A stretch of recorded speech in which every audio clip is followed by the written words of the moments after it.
Training your dog is an extremely valuable tool. Dogs are naturally den animals, so they're looking for a place to be able to go relax, turn their brain off, and something that's secure and a small place for them that is strictly theirs is essential for success. This is how we can create that den-like atmosphere for our dogs. Crate training is also important because, and especially if we are crate training them properly in a way where we teach the dog that the crate is their safe place and that they feel safe in the crate. And the reason why this is so important is because you're going to put your dog in a crate when you leave. And we want them to feel safe. We want them to feel secure when you're gone and away from the home. So by helping to create this as a positive and a safe environment, this will also help your dog feel safe when you're not present. If your dog, for some reason, has to go to the vet and they have to have a procedure done,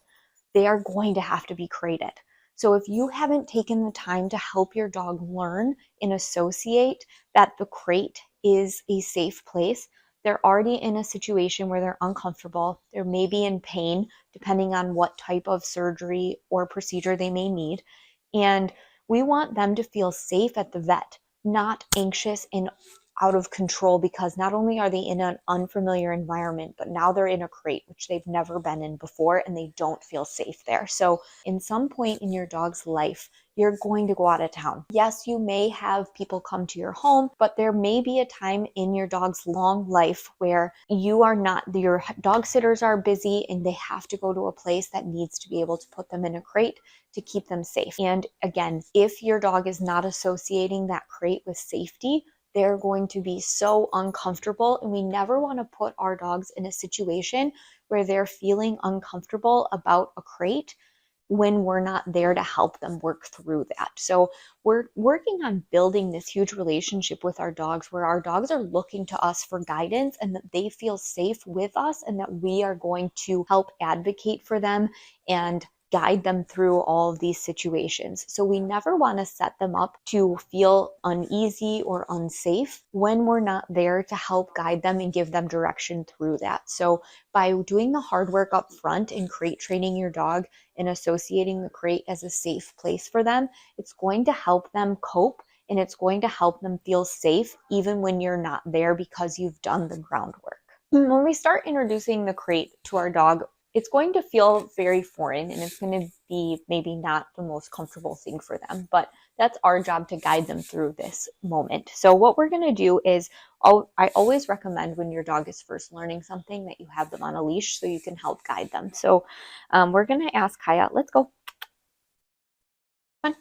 Associate the crate where your dog goes in and out and in and out so that they start to really get comfortable. The last thing that we want to do is take the dog and just shove them in the crate and close the door and just say, deal with it.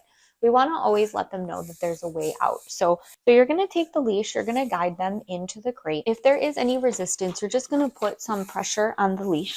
Then we're going to invite them out. Good girl. And then we're going to ask them to go back in. Kaya, let's go. Great. So she's resisting a little bit. So I'm just going to put some pressure. I'm just going to put my hand in the crate and I'm going to go again, pressure and release. So once she moves, I'm going to release that pressure and then I'm going to reapply. We're just going to work through this. Good girl. So now we got movement. So now I'm going to guide her into the crate. Great. So now she wants to resist again. So again, I'm putting pressure and releasing that pressure as soon as she takes a few steps. So I'm going to set the boundary with my hand and my body. And then I'm going to invite her out. Let's go. Let's go. Crate. You can use any word there. I like to use crate. It doesn't really matter. Wait. The other thing that you can do to help set a boundary is you can start to use the door as a boundary. So I'm going to use my body and then I'm going to use the door. So I'm not slamming it in her face at all.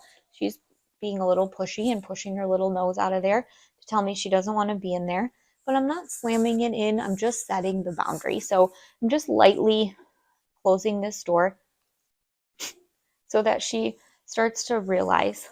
Allow her time to relax. We're just like with place, We're going to wait for eye contact. So she's looking at me. Okay, let's go. Good girl. And once you see that your dog is really starting to respect the boundary, and also that they're going in and out, you're ready to move on to the next step. Now we're going to ask for them to hold the boundary a little bit longer, and we're going to ask for that relaxation in the crate. Great. Good girl. So here, I'm going to set the boundary. You can use the door if that works for you. Back. So now we're waiting for relaxation in the crate. A sit or a down on their own is very important. So this is somewhat pushy behavior that we are going to want to ask for her to go back into the crate. She is protesting a little bit here, but we're going to ask her to move back. Come on. Good girl. This is why it's important to really reinforce boundaries with your dog, because these pushy moments add up. So if you are allowing your dog to push through the boundaries that you're setting, it's just encouraging that pushy behavior, and you may struggle with walks, you may struggle with impulse control, and you may just struggle with your overall ability to lead your dog. This is what we want. So once we get this relaxation, then we're going to wait for eye contact. Eye contact is important. It's an organic way of your dog looking to you and saying, okay, what do I do? Let's go. Good girl. So again, repeating this until your dog's comfortable. We're going to set that boundary. As soon as she's abiding by the boundary, I'm going to back off, because we don't want to always keep pressure on when our dog is doing what we want them to do. So again, we're just waiting for relaxation.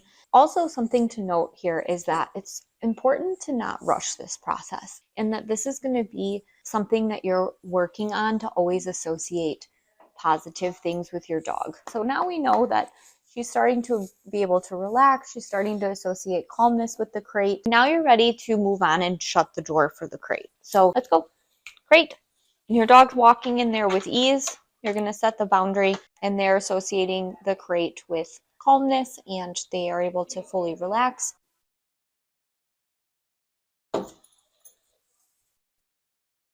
Her little paws in the crate. So I'm just going to close the door.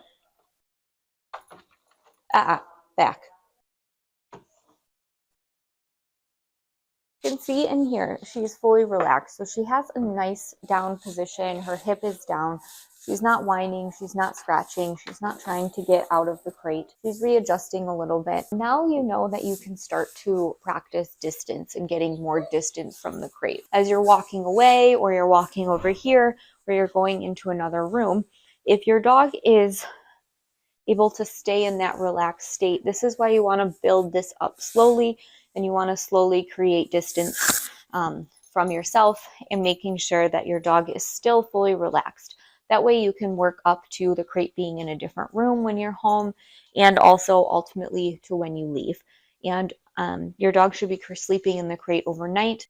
This also helps to find more boundaries in your home. It also helps to solidify that the crate represents rest. Every time you take your dog for a walk, or you do a play session, or anything with your dog, really, you always want to put them in the crate for at least 45 minutes to an hour after that activity. We want our dogs to be able to turn their brains off, that they associate the crate is a safe place for resting, especially if you're crate training in the beginning. We want some help in getting our dogs to relax by working them, exercising them, and then putting them in the crate.